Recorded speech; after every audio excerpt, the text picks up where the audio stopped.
Hello, everybody, and welcome back to the Remembrancers Library podcast. My name is Vincent, and today we are going to be taking a little break from the Imperium of Man for the first time. First, I will get all of our house cleaning out of the way as usual. I'm still recording solo episodes for the time being, batch recording, all that jazz, so it'll just be me for the next couple of episodes here, and Ethan will be back when he is ready to be back after his school stuff has calmed down. But yeah, thank you so much for being here and sticking around with us. We really do appreciate it. If you're on the YouTube, remember to drop us a like, give us a comment if you have any thoughts or feelings to share. Hit that subscribe button, throw on that notification bell. We do upload every Tuesday, but those notifications are still handy. I have notifications for literally everything.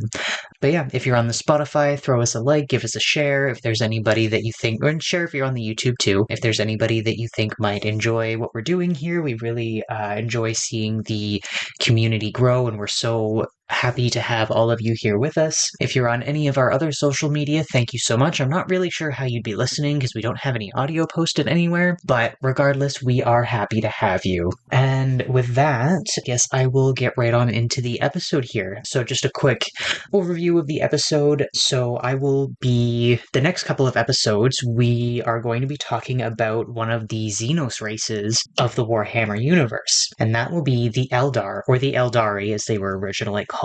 For this first episode today, I'm going to break down the species as a whole, give you a brief history, sort of an overview on their biology and all that jazz, and then the next couple of episodes, I'm going to break out and talk specifically about the different factions of Eldar that emerged as time went on. But with that, let's jump right into the episode. I guess the first question here is, what are the Aeldari? Basically, they're the space elves of the Warhammer galaxy, and in universe, the Adeptus Mechanicus have attempted to do research on the Aeldari for quite some time to figure out really what was going on with them, but didn't get very far, as the Aeldari are quite more advanced in their physiology than humans are, and as well, there wasn't a lot of Aeldari that the AdMech could get their hands on to do research on. So, one of the things that was found, or not found, I guess, the AdMech were not able to find like a root species for the Aeldari. There's no, they have no cousin species, if you will. And now that in Aeldari history, Aeldari mystery, or not mystery, sorry, mythology, there is perhaps a reason for that.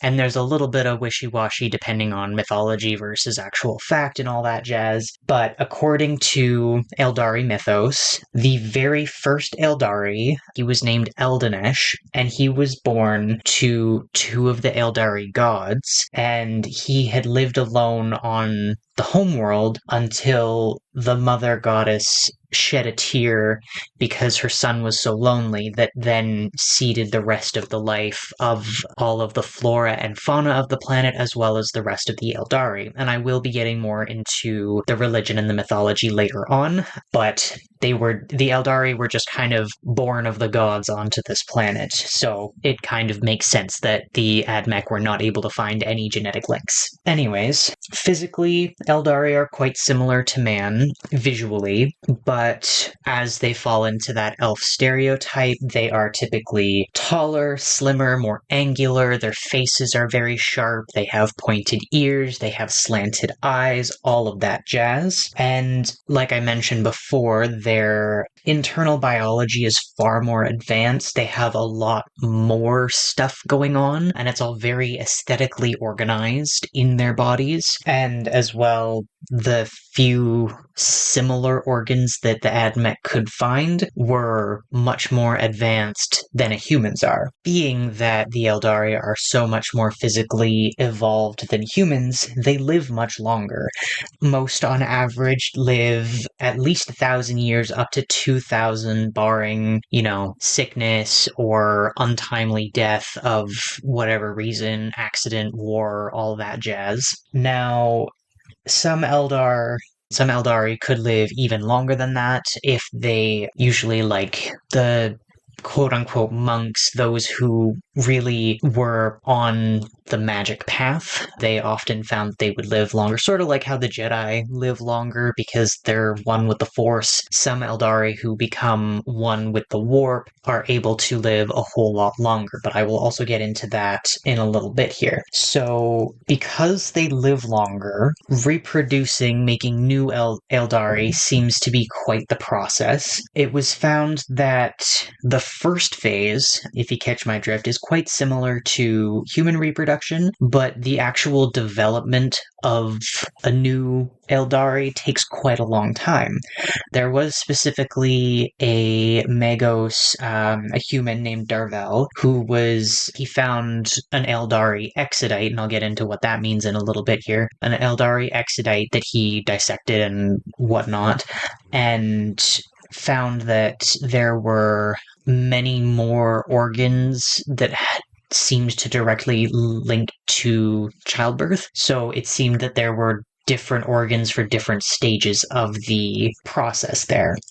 But he wasn't able to finish his studies and he wasn't able to come to a real solid conclusion there. Being that the gestation process of new Eldar is quite lengthy, new generations of Aeldari children were very, very few and far between, centuries between each generation sort of thing. And children were revered almost, they were celebrated. And because even though the Aeldari have had a lot of time to become more advanced, they're still technically a young race in the Warhammer galaxy. So being that, no, sorry, they're an old race, and the younger races have a hard time sort of comprehending how much Aeldari care for their children to a degree. Like, not in a day-to-day caring for their children, but because it's so infrequent that there are more Aeldari children, there's more of a celebration of those children when they come around. And part of that is twins and triplets. Those are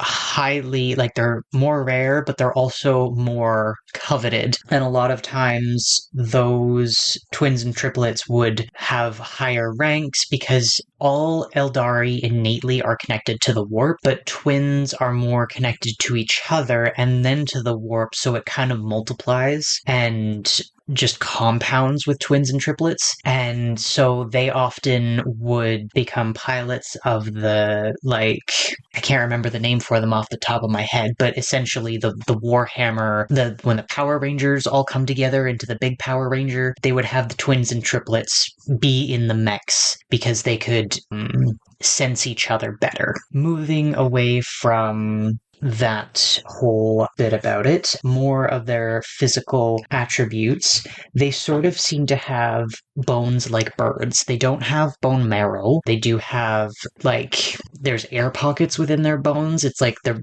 bones are sort of webby on the inside, and their bones are a lot stronger than human bones.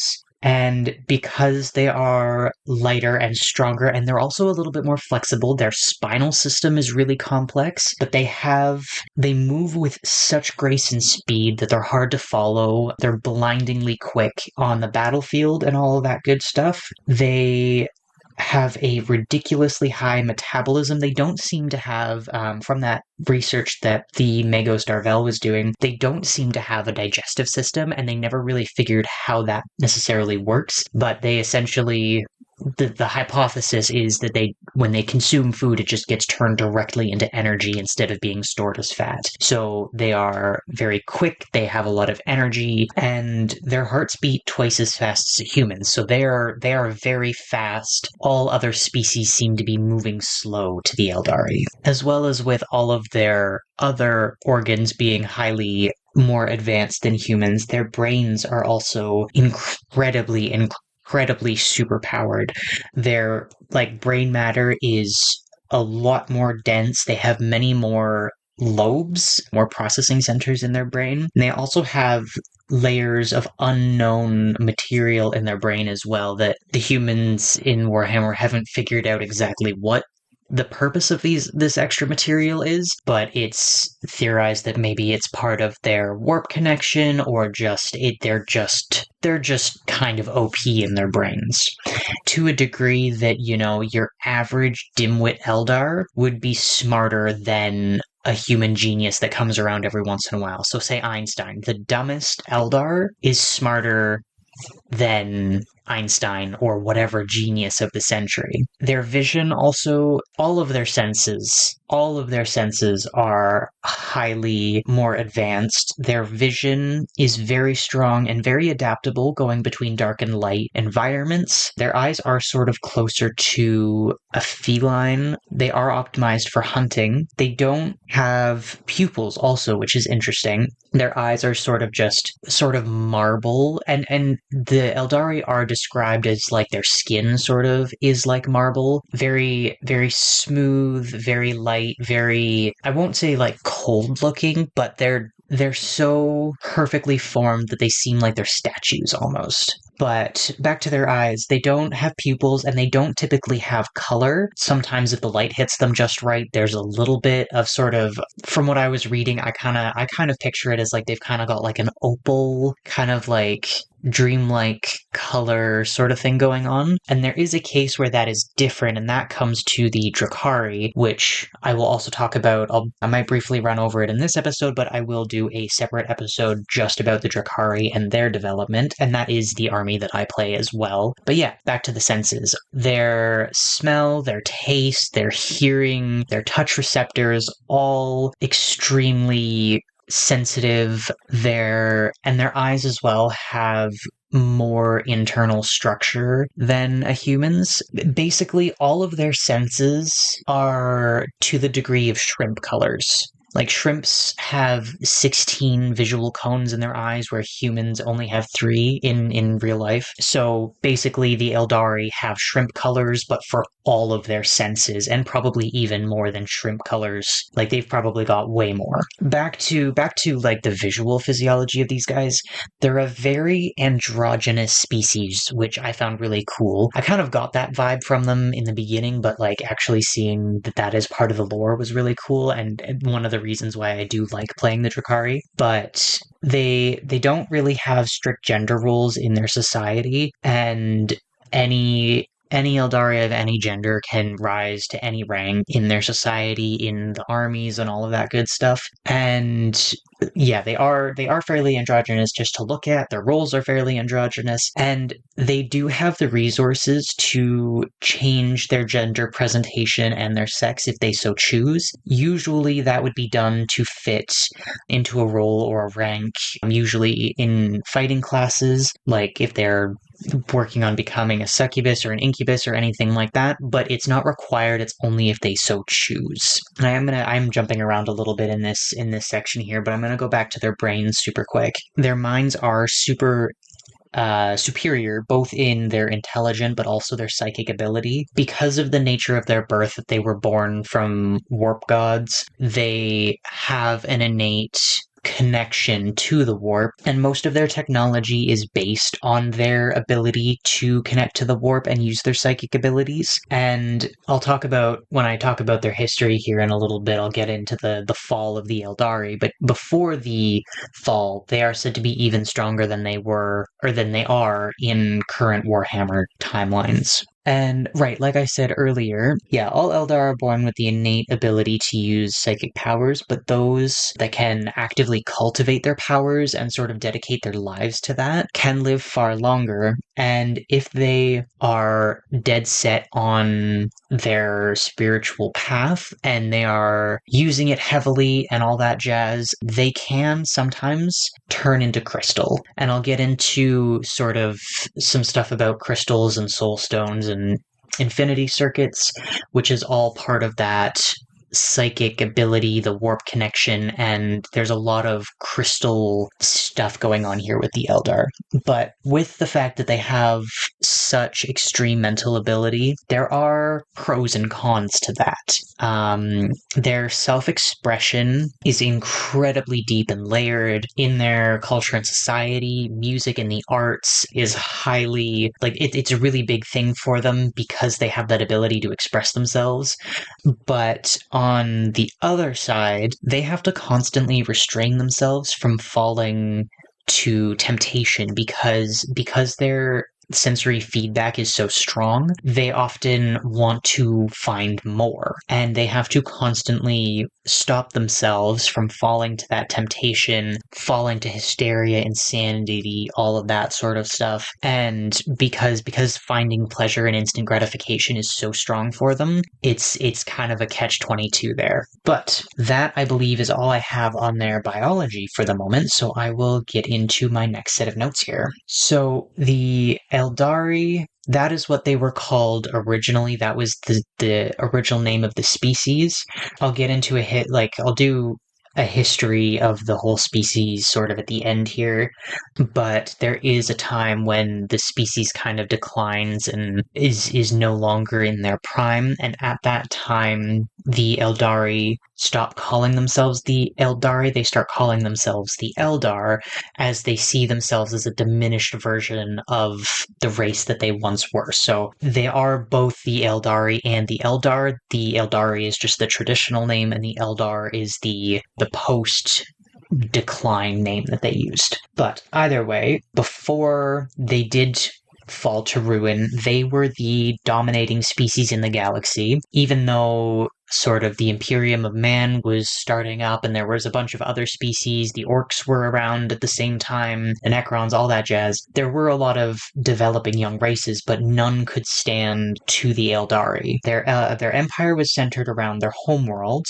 Now, not much is known about these homeworlds. They have since been lost to the Eye of Terror. The Eye of Terror manifested over top of the Aeldari homeworlds, and I'll get into that a little bit as well in a moment here. And most of the information about these homeworlds has been lost to time. The only information that still remains is about their 3 moons. Their home planet had 3 moons, and 2 of these moons are named for their gods. There's the white moon, the maiden moon called Lilith. There is the hunter's moon, which was a dim green color and is called Kurnus. And then there was Eldanesh, the red moon. And Eldanesh was the very first Aeldari that was born. So these homeworlds, once they were seeded and developing, they were virtually perfect. They were already super lush and all that jazz, but the Aeldari were able to develop them to near perfection. Technology was super advanced, and personal contentment was a huge thing, like I was talking about earlier with finding that instant gratification. Even though they were restraining themselves from the excess, they wanted to be able to just kind of chill out and have appreciation for the arts and all of that good stuff. And cultural achievement was also very big in their society. It was very celebrated.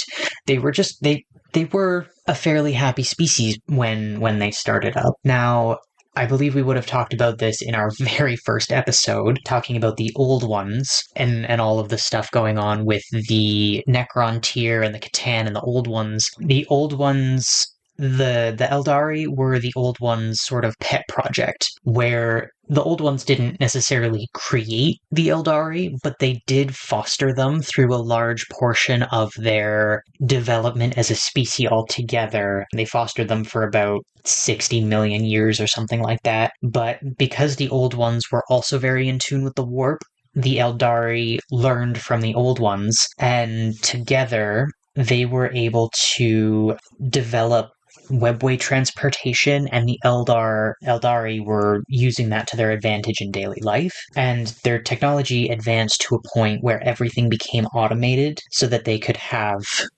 live the easy life. Now, this did have consequences, which I'll get to in the history bit, but within their culture, their language was extremely developed. Their writing system comprised of runes and glyphs. It was very complex, and it was very hard for anyone to translate the writing. They also had different different alphabetical systems and different numerical systems. When I get into the divisions of the Aeldari after the fall and whatnot, I'll get into some stuff that I found out about their numeral system. There's a specific division that uses one particular numerical system to mark the units of their ships and all that good stuff, but that will be a story for another day. Alongside their writing system, their spoken language was incredibly layered. It was a performance. Aeldari could have a whole conversation with each other without saying anything, just using body language and sound that wasn't words. They used different tones, sort of how I think Mandarin sort of works like that. Different tones of things gives different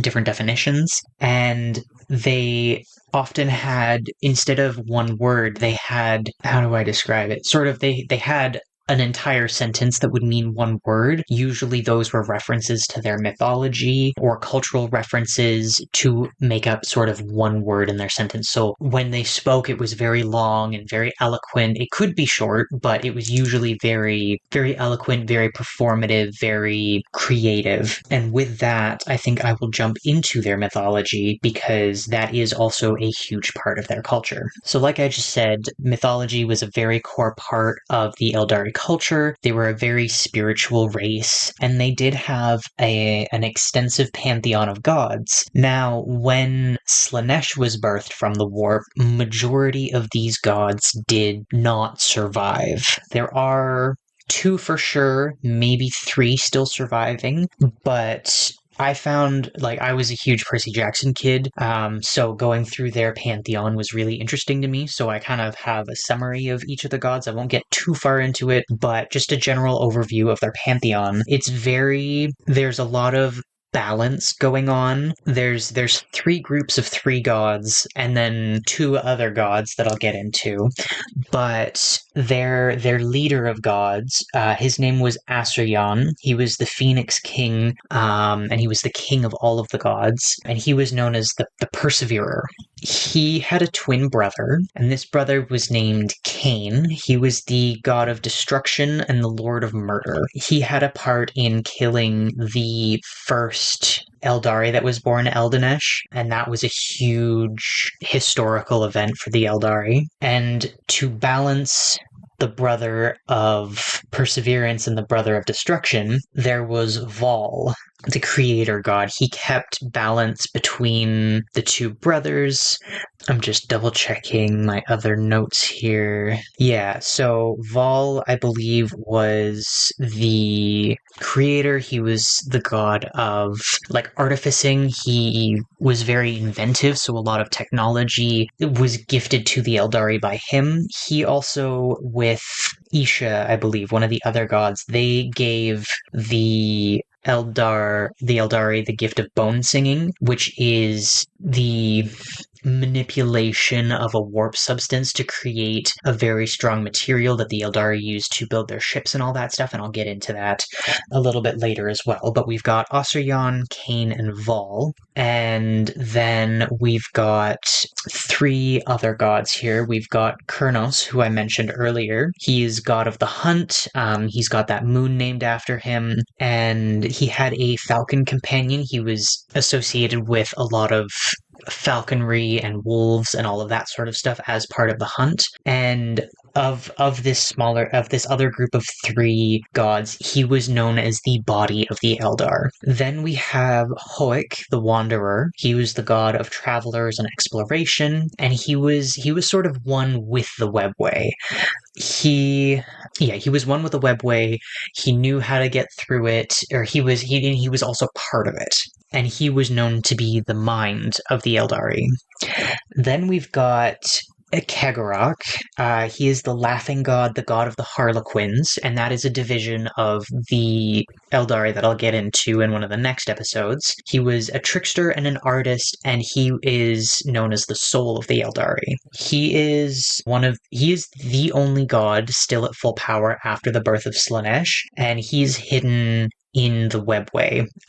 He still sometimes will come out and sort of go amongst the Aeldari. He disguises himself as a great trickster, but he's still hiding. He's full power. Cain, the god of destruction, he is still alive as well. Forgot to mention that. He was defeated by Slaanesh, but he isn't dead. His being, his core, his soul shattered, and each bit went sort of and lives in the Eldar crafts worlds, and they can commune with him spiritually, and there's also something about they can summon his avatars to come and fight in the wars, but there's a sacrifice and a whole bunch of stuff. But the god of destruction and murder is still, like, he's not an evil god, but he is the god of destruction and murder. He's still kicking around. And then the next trio, this is particularly interesting to me. This whole thing is sort of, I can see a lot of Celtic reference. The god of the hunt, Kurnos. In Celtic mythology, there is the horned god, the green man, the man of the forest. His name is, I might butcher this, but Cernunnos. So there's a little bit of a reference there. But for the next three gods, these are the feminine gods, or the goddesses, I should say. So we've got Lilith the maiden, Isha the mother, and Morai Heg the crone. And the mother, maiden, and or the maiden, mother, and crone is very prevalent in Celtic mythology as well. If anybody's familiar with the triple moon sign, that is the maiden, the mother, and the crone. And then these three also play into, with the Aeldari, we've got the maiden worlds, the mother worlds, and the crone's worlds. And they are named from these gods. But just to get into each of them quickly here, Lilith the maiden, she is the goddess of dreams and fortune. She is the daughter of Asurion and Isha, and she was named, or the white moon was named after her from the Aeldari homeworld. Next, we have Isha the Mother. She's the goddess of harvest, nature, fertility, and healing. And she was promised to Asurion to be the queen of the gods, but her and Kurnos were lovers on the side. She was in love with Kurnos, and the two of them together, they birthed the first Eldar, Eldanesh, which I've mentioned a couple times, and then they created the entire Eldari species, essentially. Now, Isha's mother, Morai Heg, the crone, she is the mistress of fate and souls. I believe she's Isha's mother, but she's also the mother of Anak the Weaver, who I'll get into in a second here. She holds all of the fates of all of the mortals, and I don't know if that's just the Eldari or if that branches to humans as well, but she holds everyone's fate in a skin pouch. And she's got up to her own fair share of mischief. She's the mother of the Banshees as well, which I'll get into in a later episode, but she had them tormenting Cain for quite a while. But at some point, Morai Heg had cut off her own hand so that she could drink her blood to get some secrets, some information, and all that jazz. And she did get that information, couldn't find much more on what exactly that was, but the fingers of those hands became the crone swords, and those I might get into later when I'm talking about more specific like fighting units of the Drakari. But just a quick sidebar here about these swords, because I think this is really cool. There were 5 swords created. The first sword was Kavir. That was the Sword of Sorrows, and as it was used, the victims, if you were to slay somebody with this sword, they would turn to ash. We have the Sword of Asuvar, which is the Sword of Silent Screams.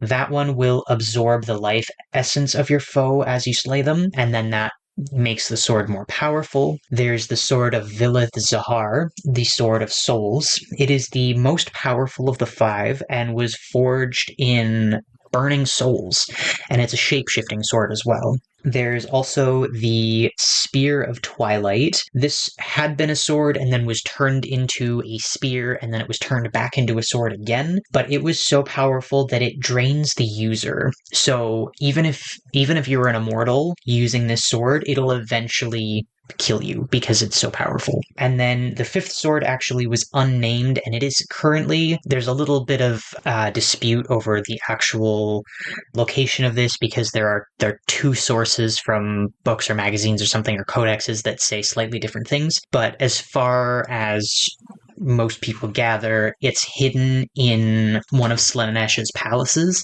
and with that, trying to get it back and bring it back to the Eldar would basically be a suicide mission. But I digress. I thought that was really cool. each of the crone's fingers became one of those swords, and all of the crone's worlds are named so after this goddess. And then so that's the three groups of three. I like triads like that. I like the balance.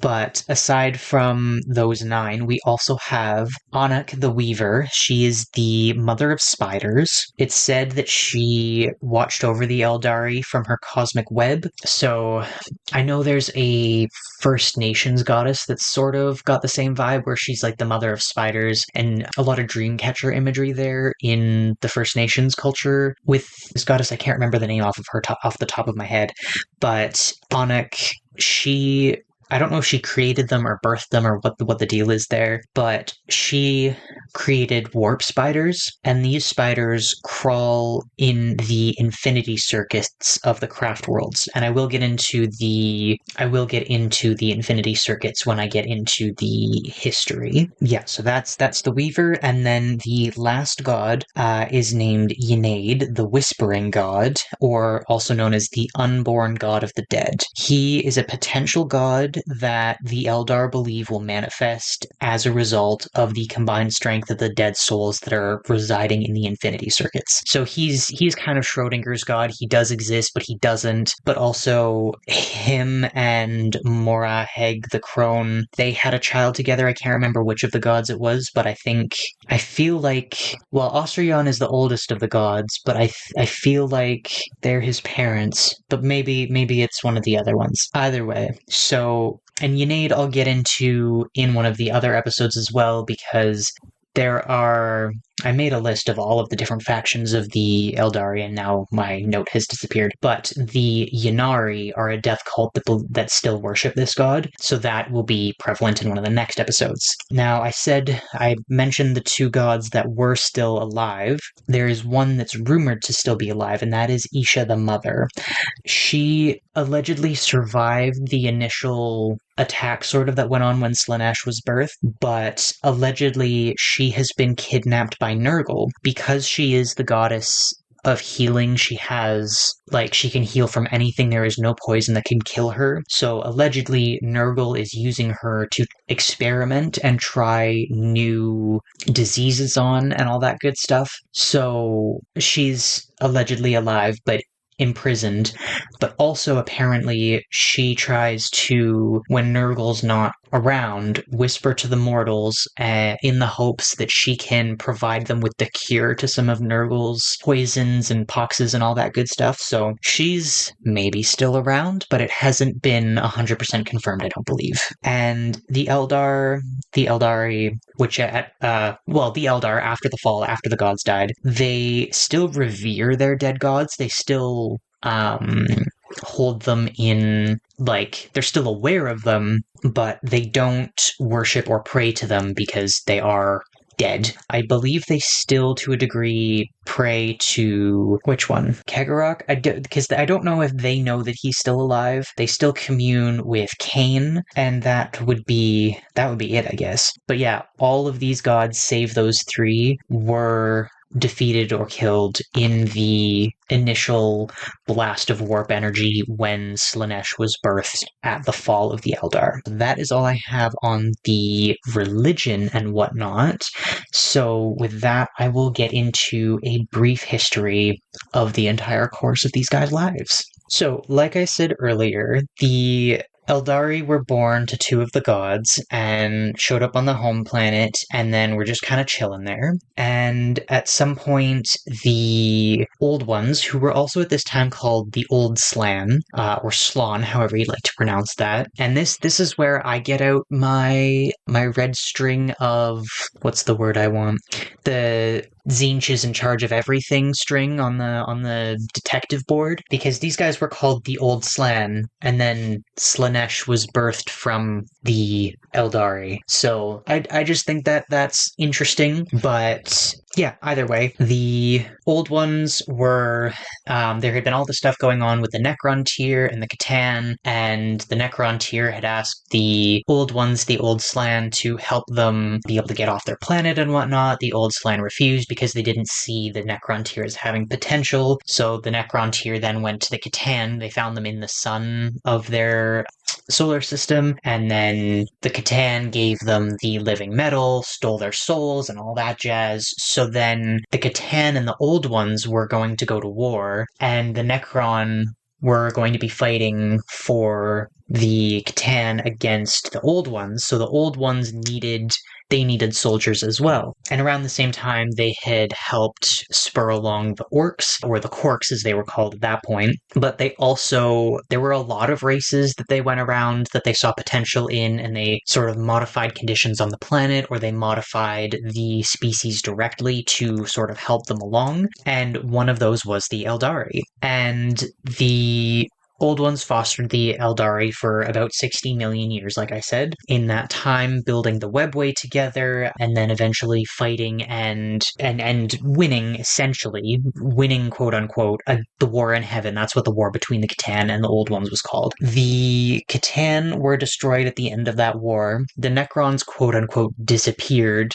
I can't remember the name of their sort of the tomb worlds, I think they were called. They sort of disappeared, went into stasis on those worlds and sort of disappeared. And the Eldar, I think the Old Ones were still around. They weren't completely destroyed, but they were kind of toast after this war. So the Eldar inherited the title of Masters of the Galaxy, or not necessarily titles, but they were now the most powerful beings in the galaxy after the Old Ones kind of stepped down. So very quickly, they took over a large swath of the galaxy under the Aeldari Empire. It was called the Eldar Empire, even though they were still the Aeldari at this point.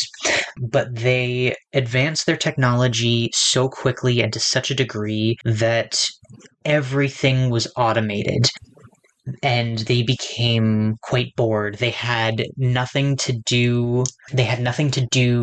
So everything was automated, so they had nothing to occupy their time with. So they did begin to fall to hedonism and excess and just always looking for more.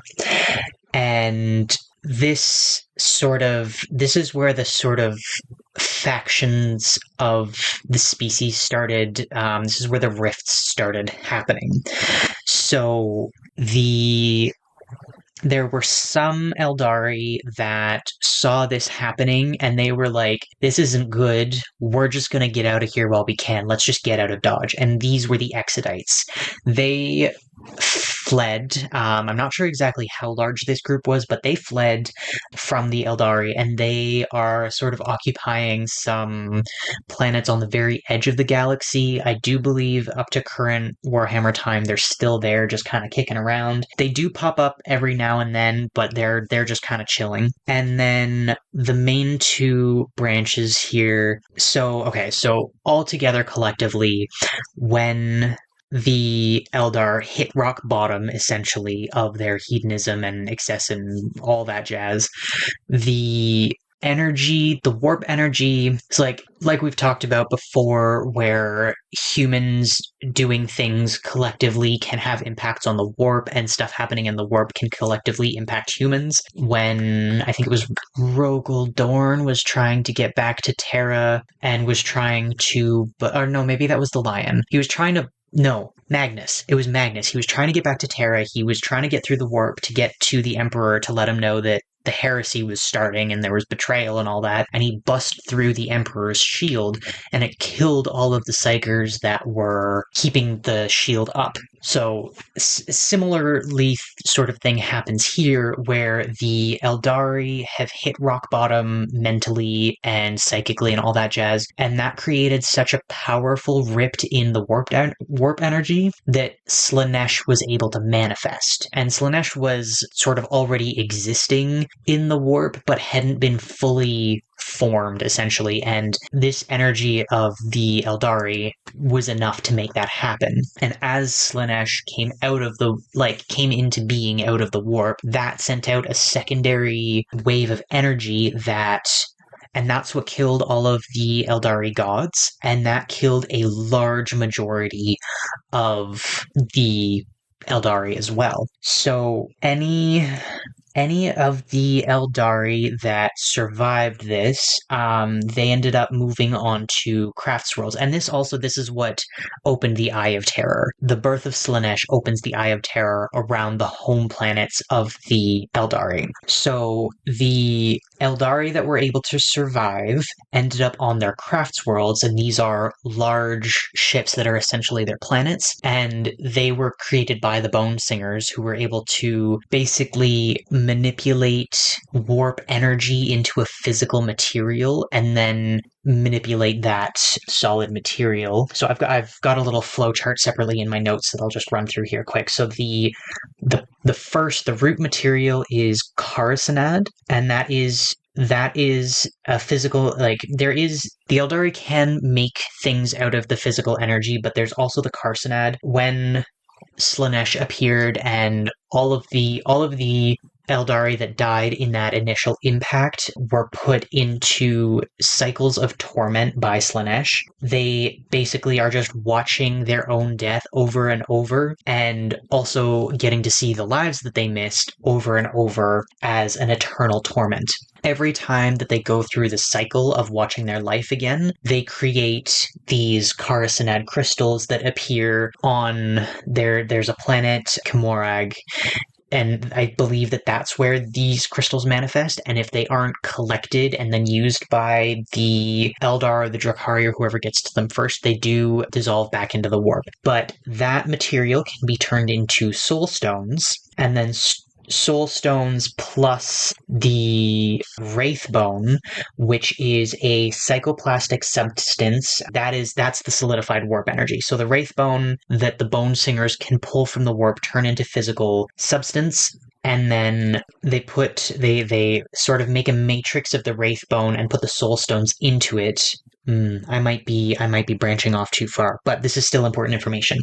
So those two together create the infinity circuits. They're built into these, and these live on the crafts worlds. And this is as much of I believe that these infinity circuits are the power source for the crafts worlds as well, as far as I've found so far. And usually the strongest of a group of Eldar, when they make a new crafts world, will usually sacrifice himself to become the first soul living in their infinity matrix. And this is the closest, these infinity matrices are the closest that the Eldar have to an afterlife, past going to Slaanesh. When Slaanesh was birthed, there was a soul contract formed where all Eldari souls are promised to Slaanesh that they go and be tormented for the entire rest of eternity, essentially. But they were able to create these matrices, the infinity circuits, where the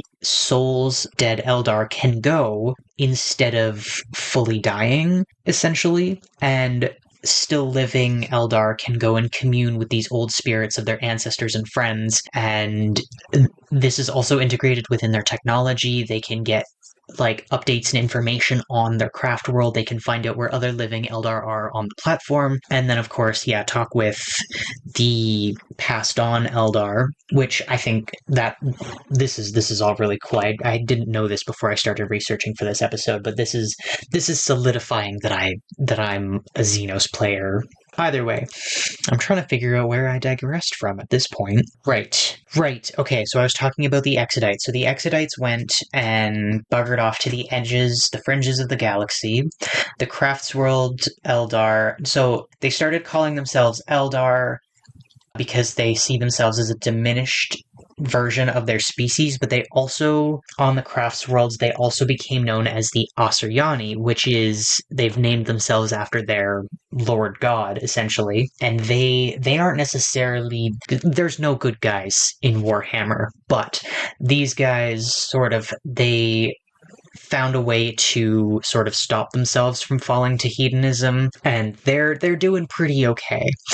But the depraved Eldar that were content in their hedonism, they became the Drukhari. These ones are more psychically bound to Slaanesh as well, and I'll have an entire episode about the Drakari, and I'll have an entire episode about the Asuryani. The other ones that I'll do one sort of lump sum episode about, we've also got the Harlequins. These guys are the storytellers, the artists that sort of travel. They're sort of a traveling circus of elves. And then there's a group made of the outcasts of all of the other groups. They become sort of space pirates, mercenaries, all that jazz. And then there's the Ynnari as well, which is the death cult. They believe that if they can resurrect Yenade, then the Eldar will be saved from Slaanesh. But yeah, I believe that is basically all I have for this episode. I'll get more into specifics with each episode about each different faction. So that is where I will leave you off today. I hope everybody enjoyed today's episode. A bit different than usual, but this is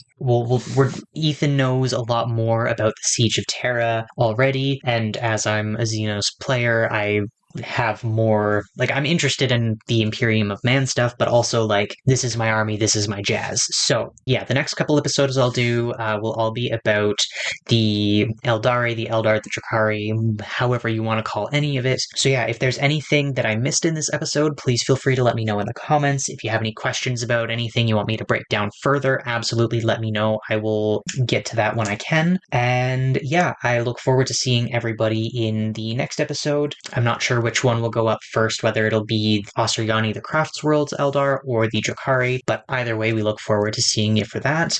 But yeah, leave a like if you feel so inclined, if you enjoyed this episode. Leave a comment about anything that I mentioned earlier. Give us a share if there's anybody that you know that might like this more than the Imperium of Man. Not that I'm saying that these guys are better, but I think they're better. I'm not a purist by any means, but you know, however, take that however you will. If you're on the Spotify, give us a download. That really helps us out. Give us a share. And if you're on any of our other social media, we're happy to have you there, and we look forward to seeing you around the community. But with that, I will end the episode, and we will see you next week. Bye!